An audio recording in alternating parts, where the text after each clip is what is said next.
इस सूची में से तो सभी नाम आ ही चुके हैं। सभी अतिथि सकुशल और संतुष्ट रहें, बस ये देख लीजिएगा अरिस्मत। जी राजनुज। चलिए अब नगर की ओर भी देख लेते हैं, वहां क्या तैयारी चल रही। आइए। और पुष्प का प्रबंध करो। जी लाता हूँ। नव वधू की भांति सजनी चाहिए संपूर्ण अयोध्या। रुको, मैं कह रहा हूं रुक जाओ। ये क्या कर रहे हो तुम सब? है? मति भ्रष्ट हो गई है तुम्हारी। जानते नहीं महोत्सव की तैयारी चल रही है, क्यों रोक रहे हो इतने पावन कार्य को? मलिन चरित्र के स्वागत के लिए उत्सव नहीं हुआ करते। और क्या प्रमाण है? क्या प्रमाण है कि सीता पवित्र है? अरे 12 वर्षों के बाद लौटी है वो। पता नहीं ऐसा क्या देख लिया श्री राम ने और क्या सिद्ध कर लिया सीता ने। हे ईश्वर, देवी सीता के बारे में कैसी अशोभनीय बातें कर रहा है ये दुष्ट। देवी सीता पर इतना बड़ा लांछन! क्या मूर्खता पूर्वक बातें कर रहे हो तुम?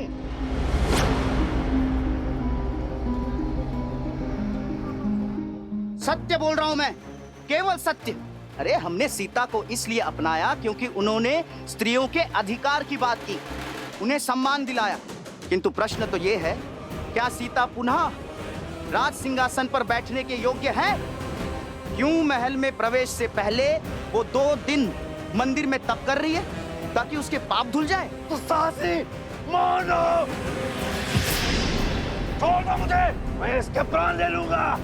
मेरे अंश से मेरे प्रश्न समाप्त नहीं होंगे। हमें पुनः अभी चलकर सीता से अग्नि परीक्षा की मांग करनी चाहिए।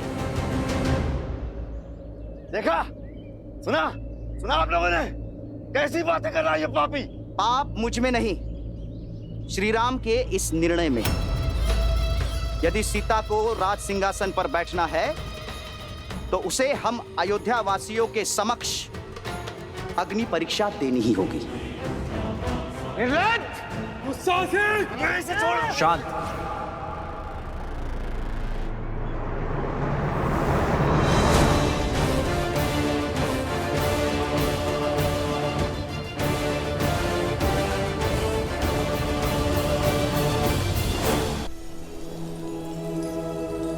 अयोध्यापति श्री राजा रामचंद्र और मिथिला कुमारी सीता के पुत्र लव और कुश मिथिला सभा में पधार रहे हैं।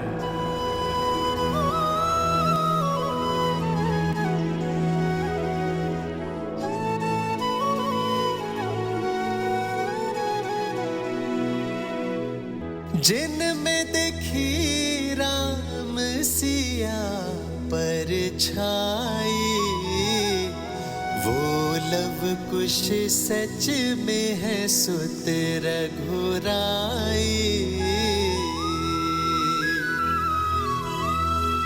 जनक सुनैना नैना बरसे धारा, सच कह ज्ञानी सुध असल से प्यारा।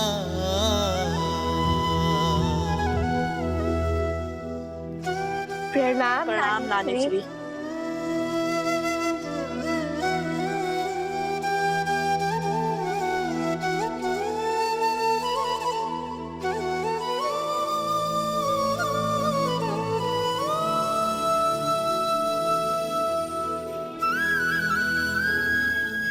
लव, कुश, मेरे नाती, जब तुम्हें पहली बार देखा था तभी मैंने सीता की छवि पाई थी। महादेव से प्रार्थना की कि मुझे ऐसे ही नाती हो, और देखो महादेव ने मेरी सुन ली। जिस घड़ी की प्रतीक्षा वर्षों से थी, आज वो घड़ी आ ही गई। मेरी सीता का संसार पुनः सुखमय हो गया। मिथिला के लिए ये समय कितना शुभ है। प्रणाम नाना श्री। आयुष्मान भव, चिरंजीव भव।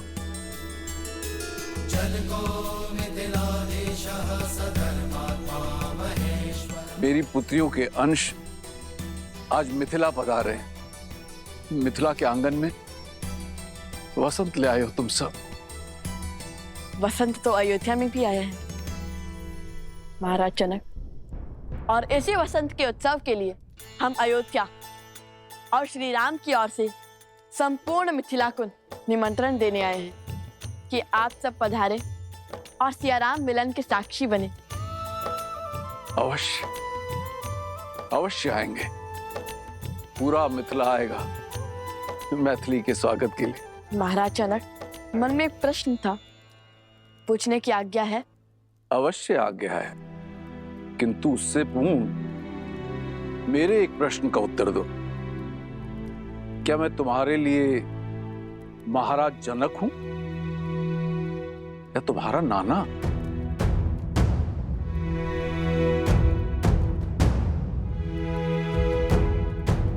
देखिए, अब ये प्रश्न उत्तर की झड़ियां बाद में लगाना। ये बालक इतनी दूर से यात्रा करके आए हैं, सबसे पहले इनकी नानी इनका सत्कार करेगी। चलो बालकों, तुम्हारी नानी ने तुम सबके लिए भिन्न भिन्न प्रकार के व्यंजन बनाए हैं। आओ, चलो आओ।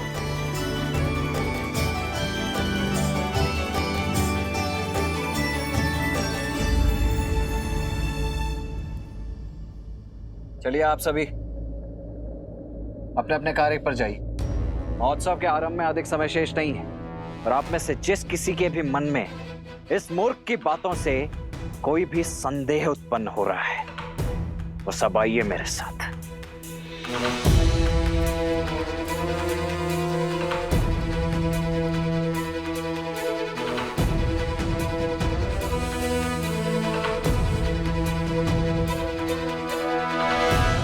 जिस राम और सीता की तुम बात कर रही हो ना, उन्हें ये पवित्र और सुगंधित पुष्प नहीं,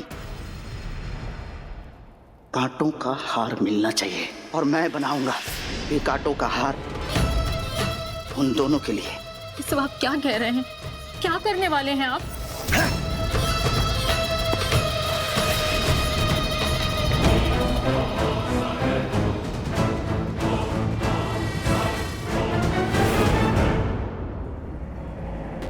रुक क्यों गए राज अनुज? आगे बढ़िए और हमें श्री राम से मिलवाइए, क्योंकि देवी सीता की स्वीकृति जो अयोध्या और रघुकुल में हुई है, वो नियमों और रीतियों के अनुकूल नहीं है।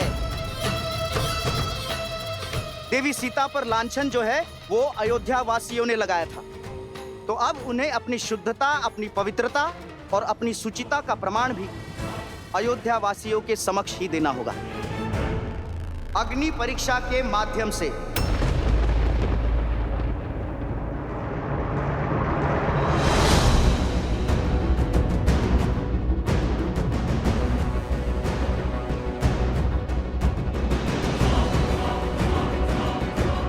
मौन हो जाओ मूर्ख, अपने प्राणों का मोह नहीं है तुम्हें?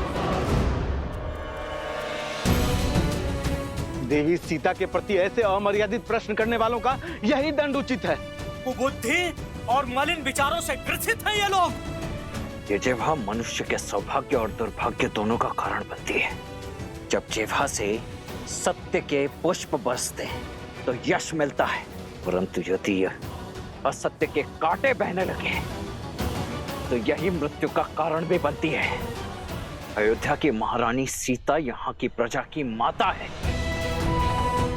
अब जब यहाँ की प्रजा ने अपनी भूल स्वीकार कर यहाँ के जन ने, मन ने उन्हें अपनी महारानी स्वीकार किया है, पूर्ण रूप से अपनाया है, तब तो तुम एक बार पुनः इस भ्रष्ट मलिन विचार के साथ पुनः खड़े हो गए।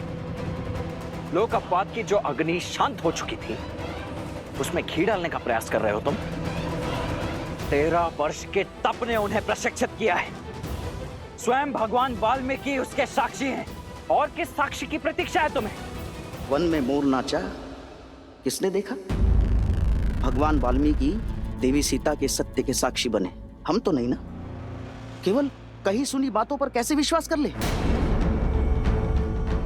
अयोध्या के लोगों ने भावनाओं में बहकर उन्हें फिर से अपनाया, किंतु हम अभी तक इस भ्रमजाल से बचे हैं। और किस आधार पर देवी सीता की शुद्धता प्रमाणित होती है, बताइए? और यदि नहीं बता सकते तो कहिए देवी सीता से आए और दे अग्नि परीक्षा, और फिर बैठे अयोध्या के पवित्र सिंहासन पर।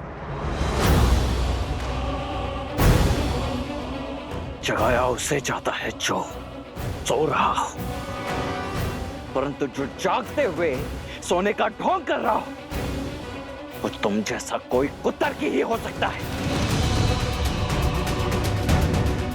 नहीं है विश्वास तुम मत करो, किंतु मेरी भाभी मां अब कोई और परीक्षा नहीं देंगी और ना ही मैं दूंगा कोई भी स्पष्टीकरण, परंतु मैं ले अवश्य सकता हूं तुम्हारे प्राण। वो तो मैं इस आनंद के महोत्सव को रक्त रंजित नहीं करना चाहता, अन्यथा इस धरा को तुम्हारे रक्त से धोने में तनिक भी विलंब नहीं करता मैं। अब इस जीवन दान को अपने जीवन की अंतिम अनमोल भेंट समझकर यहां से चले जाओ, निकल जाओ यहां से। हटाओ ना यहाँ से। जब प्रश्न कुतर्क समझकर टाल दिए जाए, अर्थात आपके पास कोई तर्क नहीं, ये सत्य नहीं है, ये छल है रघुकुल का। देवी सीता को अयोध्या लाने का स्वांग है, ये अन्याय है, ये अन्याय है, अन्याय अन्याय है।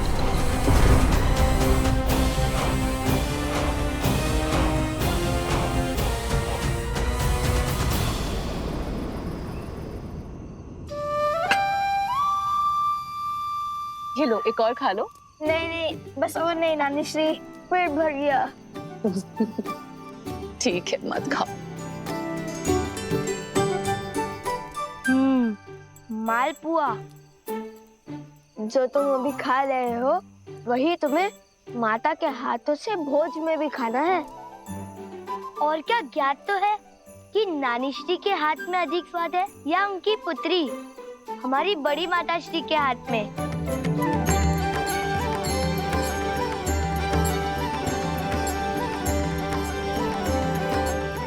धन्यवाद नानी श्री, भोजन में आनंद आ गया। अब समझा मेरी माता ने इतना स्वादिष्ट भोजन बनाना किससे सीखा है।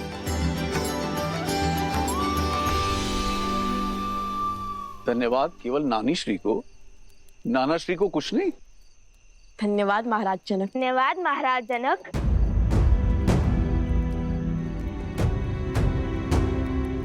पुनः महाराज जनक, एक बार नाना श्री तो बोल दो। जब आपने हमारी माता को अपनी पुत्री नहीं माना तो हम आपको अपने नाना कैसे मान ले?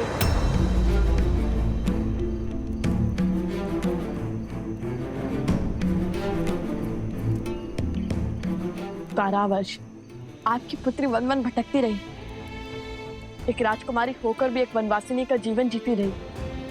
आपने उनकी सुध तक ना ली, उनसे मिले नहीं कि वो कैसी है, किस अवस्था में है, कहाँ है, कुछ भी जानने का प्रयास तक नहीं किया आपने। छोटी माता श्री से ज्ञात हुआ कि नानी श्री अस्वस्थ थी। यदि वो चाहती तो यूं माता को खोज निकालती, किंतु आप मिथिला नरेश होकर भी चूक गए। क्षमा कीजिए महाराज, हमारी मंशा आपका अपमान करना नहीं था, बल्कि हमारी मंशा तो हमारे मन में उत्पन्न हुए प्रश्न का उत्तर पाना था। वो संदेह जो हमारे मन में अभी अभी उत्पन्न हुआ, और न जाने प्रश्न हमारी माता के मन में कब से कचोट रहा हो कौन है। जिन माता पिता ने उन्हें इतना स्नेह दिया वो उन्हें अकस्मात ऐसे भूल क्यों गए, और क्यों अयोध्या की भांति मिथिला ने भी उनसे मुख मोड़ लिया।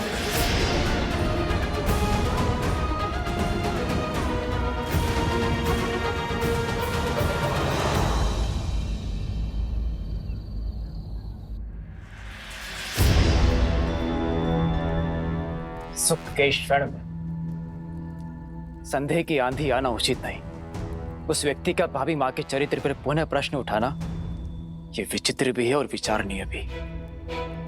राज अनुज लक्ष्मण ने उचित किया उस पापी के साथ। मेरी माने तो लोक अपवाद की इस नवीन ज्वाला को भड़कने से पूर्व ही मृत्यु शैया पे सुला दीजिए, अंत कर दीजिए उस दुष्ट का। नहीं सुमन जी, राम राज्य में प्रश्नों का उत्तर दिया जाता है, दंड नहीं। उचित किया लक्ष्मण तुमने, जो उसे कोई हानि नहीं पहुंचाई। अब इस बात को यहीं दबा दो और जाने दो, हर व्यक्ति की अपनी एक सोच होती है, अपनी एक विचारधारा होती है।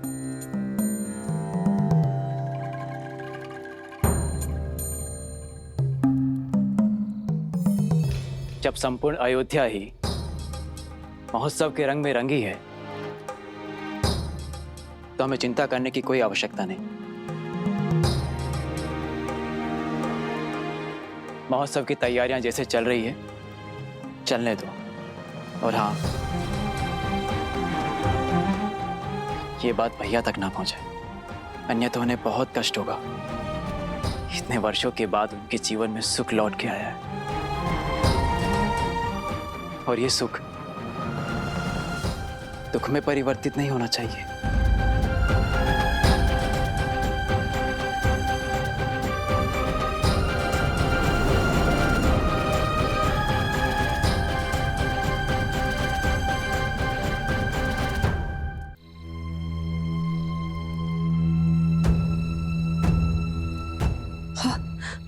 अब जब सब कुछ मंगल हो रहा था, न जाने ये कौन है जो मेरी सीता पे लांछन लगाने और उसे अग्नि परीक्षा की ललकार लेकर आ गया।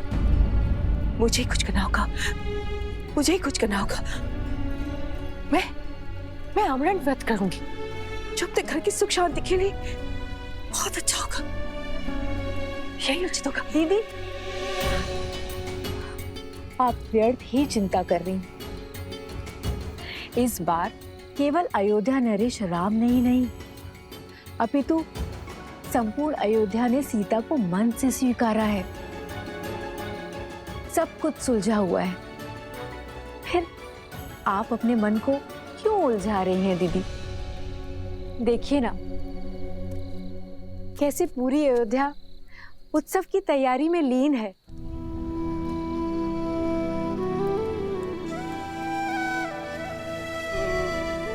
सबके मुख पे कितना हर्ष है, उल्लास है। सब कुछ शुभ है दीदी। आप व्यर्थ की चिंता त्याग दीजिए। अब जहां सहस्त्रों भले व्यक्ति होंगे, वहां एक दो बुरे भी तो होंगे ना दीदी। चलिए, अब अपने आंसू पोंछ लीजिए। यदि राम ने आपका ऐसा चिंतित मुख देख लिया ना, तो व्यर्थ में दुखी हो जाएगा हमारा पुत्र। मेरा राम,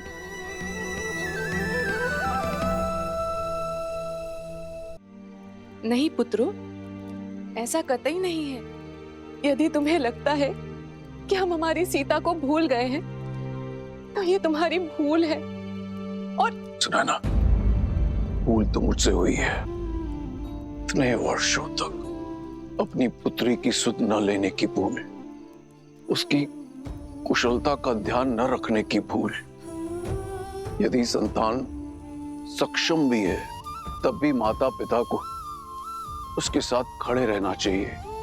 किंतु मेरे पग समाज की रीत से बंधे थे। विवाह के पश्चात जनक की पुत्री राजा राम की पत्नी बन गई, अयोध्या की महारानी हो गई।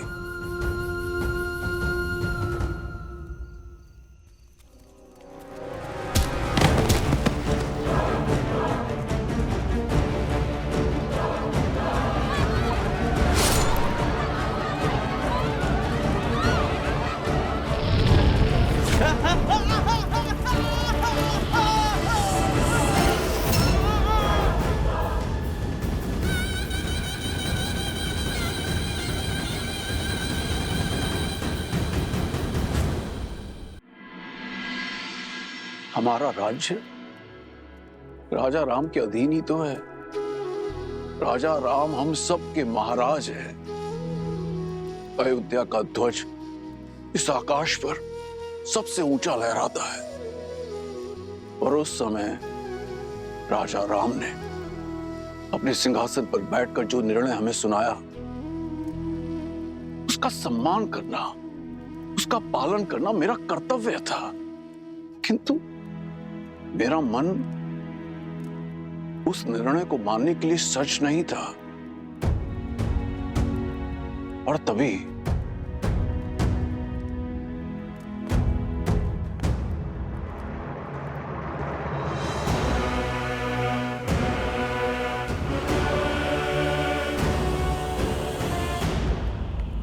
पुत्री सीता ने मुझे यह पत्र भेजा था जो उसने अयोध्या छोड़ते समय लिखा था। इसमें उसने मुझे उसे ढूंढने से मना किया था। यह भी लिखा है कि यह निर्णय उसका अपना है और मैं अपने राजा श्री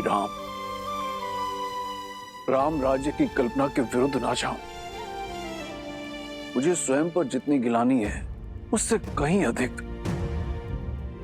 अपनी पुत्री सीता पर गर्व है। उसने जो कुछ भी किया समाज कल्याण के लिए किया।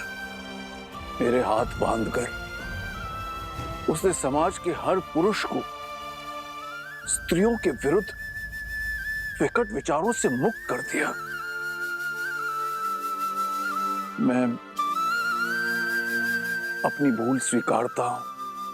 एक पिता होकर भी मैं अपनी पुत्री को ढूंढ ना सका, उसके कष्ट ना हर सका। और इस कारण मैं तुम दोनों का अपराधी भी हूं। मुझे क्षमा कर दो, क्षमा कर दो मुझे।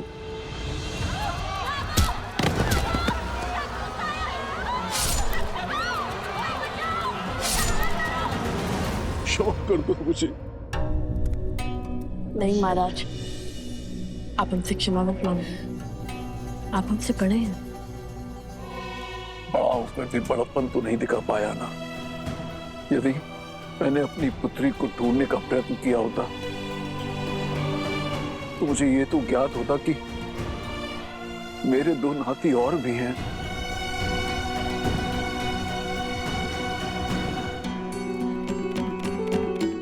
यदि हमारी बातों ने आपका हृदय आहत किया तो हमें क्षमा कर दीजिए। बालपन से सीखते हैं संबंधों का महत्व और उनका मूल्य अशुभ घड़ी में समझ में आता है। विकट परिस्थिति में यदि वो साथ दे तो वो अपने होते हैं और हमारी माता अकेली थी, बस उसीलिए दुखी थे हम।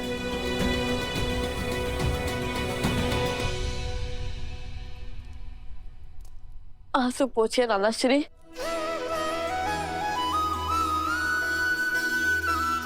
नाना श्री, एक बार पुनः कहो। अपने आंसू पोछिए नाना श्री।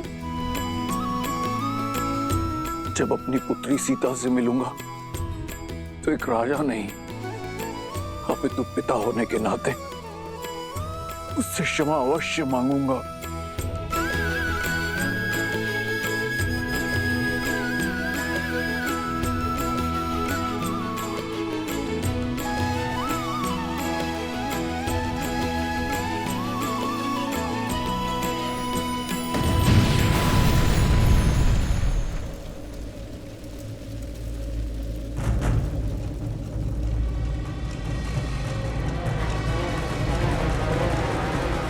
राम और सीता के पुत्र अयोध्या के लवकुश कहाँ है?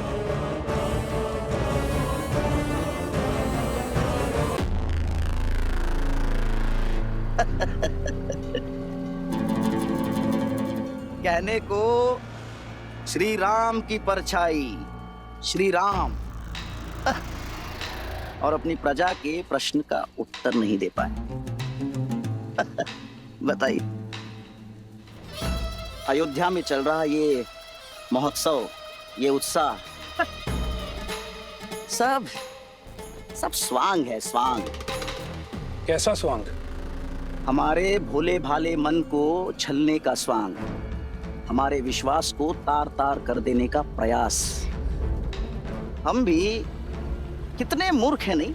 अच्छा, एक बात बताओ, सबसे पहले क्या हुआ? सबसे पहले वो दोनों लव और कुश यहाँ आए और रामायण के कुछ दोहे, कुछ श्लोक और कुछ गीत गाकर सबका मन मोह लिया। और फिर स्वयं को राम भक्त कहने वाले लवकुश ने अश्वमेध के अश्व को रोका, अपने बाणों से सबको मूर्छित किया, और तो और श्री राम से भी युद्ध किया। और सोचो, जिनसे रावण ना जीत पाया वो श्री राम लवकुश के सामने कुछ न कर सके। और फिर श्री राम ने अपने ही शत्रुओं को यहाँ यज्ञ में आमंत्रित किया। आपको महारानी सीता के दर्शन करने हैं ना, आइए यज्ञ स्थल पर। बात तो उचित है। और फिर जब अयोध्यावासी लवकुश के विरुद्ध हो गए, तब स्वयं हनुमान जी उन्हें बचा कर ले गए। और तभी हनुमान जी, श्री राम और लवकुश ने मिलकर एक षड्यंत्र रचा। उसी षड्यंत्र के अधीन यहां लवकुश ने सबसे पहले सभी स्त्रियों के भीतर प्रतिशोध की चिंगारी भड़काई। वहां श्री राम ने सभापतियों और मंत्रियों की पत्नियों को सभा में बुला लिया। और इतना ही नहीं, लवकुश की उद्दंडता का समर्थन भी किया। और फिर लवकुश ने प्रजा के भावों के साथ खेलकर रामायण के स्थान पर सीतायन का गान आरंभ कर दिया। और हमें बहलाकर ये सत्य प्रकट किया कि वो दोनों और कोई नहीं, देवी सीता के पुत्र हैं। हम बह गए भावनाओं में, हैं? बह गए, करने लगे सीता को अयोध्या में लाने की विनती, और बिना सोचे समझे अपनी पावन धरा को अपावन करने का प्रयास। उन्होंने ये स्वांग रचा ही इसलिए है कि देवी सीता अयोध्या लौट सके। ये बात हमें मिलकर और भी पुरुषों को समझानी होगी। एक साथ मिलकर श्री राम से प्रश्न करना होगा। किंतु कैसे? हमें तो कोई श्री राम के समीप भी जाने नहीं दे रहा। ये तुम मुझ पर छोड़ दो। उचित समय पे और उचित स्थान पर अयोध्या पुनः सिया राम से अवश्य प्रश्न करेगी।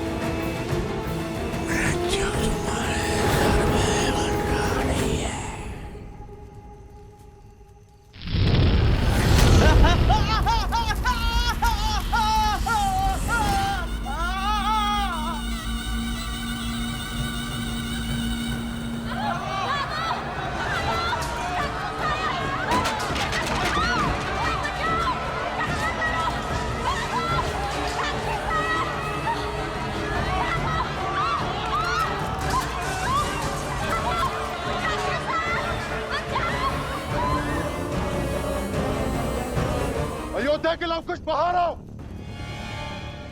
आज उनका काल आया है। जिस प्रतिशोध की अग्नि मुझे जला रही है, उस अग्नि को शांत करने के लिए उन्हें स्वाहा होना पड़ेगा। लवकुश, तुम दोनों भीतर जाके छुप जाओ। इस दुष्ट का संहार हम करेंगे। सेनापति!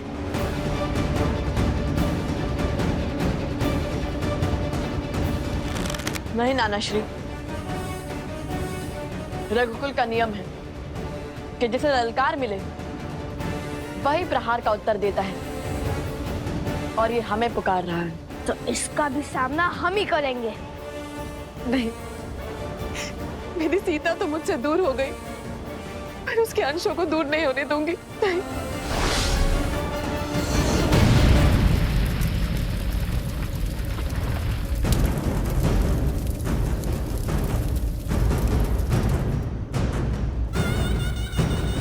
तुम सब मेरे साथ कक्ष में चलो, चलो। नहीं नानी माँ, आप भूल गई हम सिया के और रघुकुल के राम के पुत्र हैं। हमें कुछ नहीं हो सकता। ये हमारा एक रघुवंशी का वचन है कि हम सुरक्षित लौटेंगे, और वो भी उस असुर का सर्वनाश करके।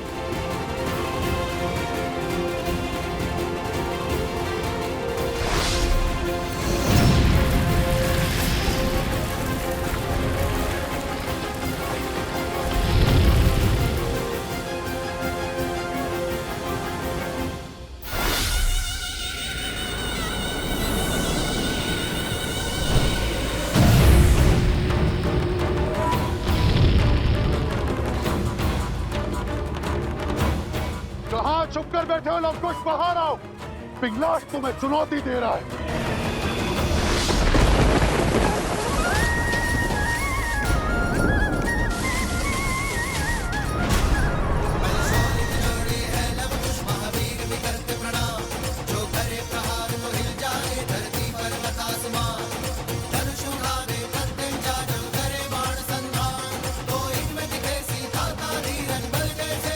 लवकुश तुम्हारे समक्ष है, हम पर प्रहार करो। इन निर्दोषों पर क्यों वार कर रहे हो? अपने संहार के लिए सज्ज हो जाओ। आकार से बड़े शब्द हैं तुम्हारे। आज वर्षों से जल रही मेरी प्रतिशोध की अग्नि शांत होगी। शीघ्र ही ज्ञात होगा तुम्हें। आक्रमण! तुम दोनों के अंत के बाद तुम्हारे रक्तपान से होगी मेरी अग्नि शांत।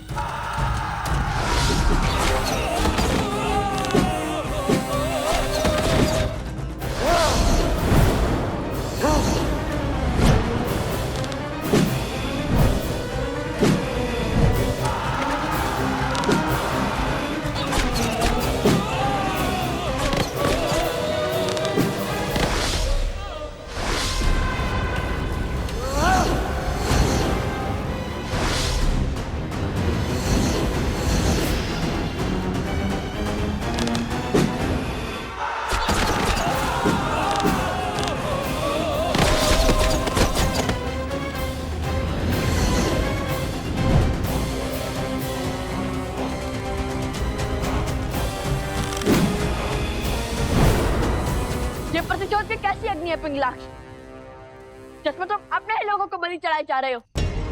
बताओ, इस अधर्म के भागी क्यों बन रहे हो? हमसे तुम्हारी क्या शत्रुता है? इससे पहले कि ये अग्नि तुम्हें ही भस्म कर दे, सब कुछ छोड़कर प्रभु श्री राम के शरण में आ जाओ पिंगलाक्ष। बस! सेना हर ओर से आक्रमण करो, आगे बढ़ो।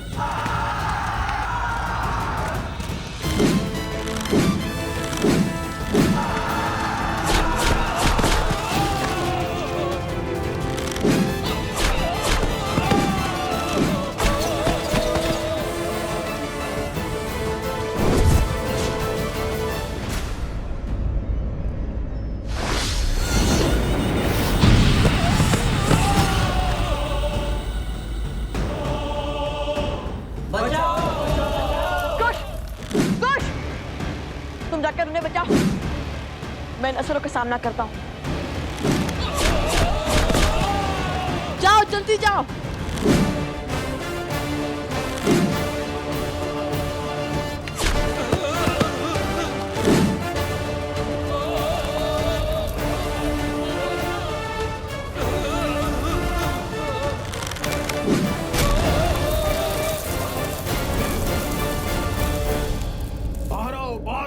सब लोग बाहर आइए, इस ओर चलिए। शीघ्र कीजिए सैनिकों, शीघ्र कीजिए। जब दो हिरण को एक साथ अखेट करना कठिन होता है, तो उन्हें एक दूसरे से दूर कर अकेला करना ही उचित होता है।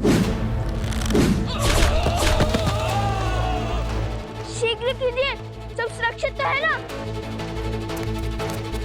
जाइए जाइए।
जनको मिथिलाधीशः सधर्मात्मा महेश्वरः ज्ञानी च तपसा युक्तो धीरः शौर्यसमन्वितः।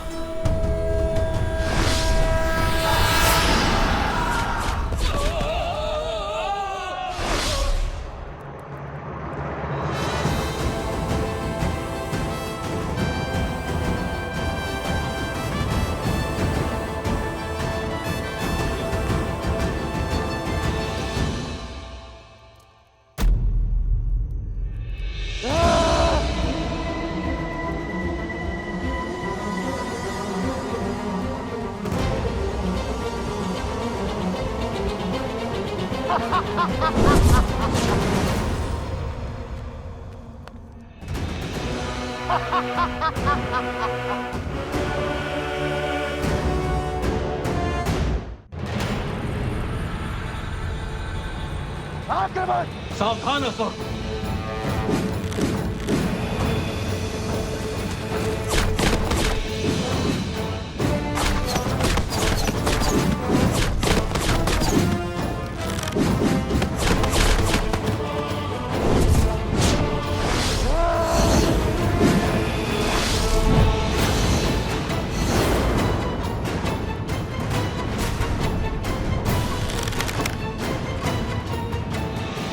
जलास्त्र।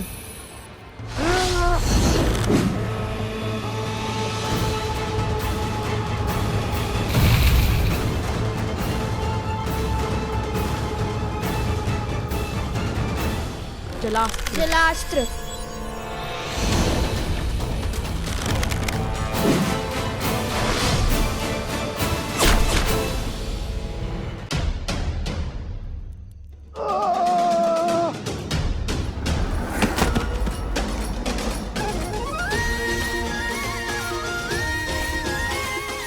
सियाराम के लव कुश से टकराने चले थे। चक लिया ना पराजय का स्वाद। चलो भागो यहाँ से।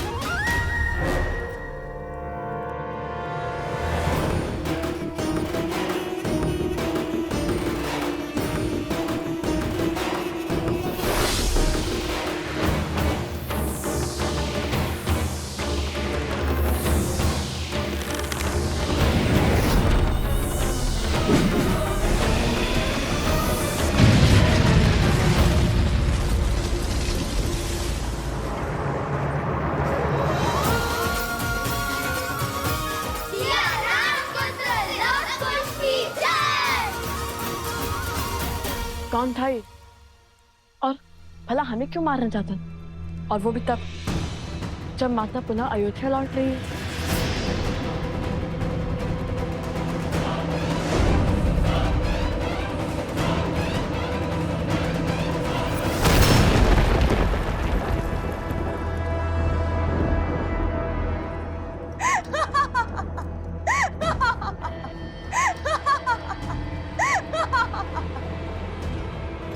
मेरा सेवक तुम्हारा अंत नहीं कर पाया तो क्या हुआ?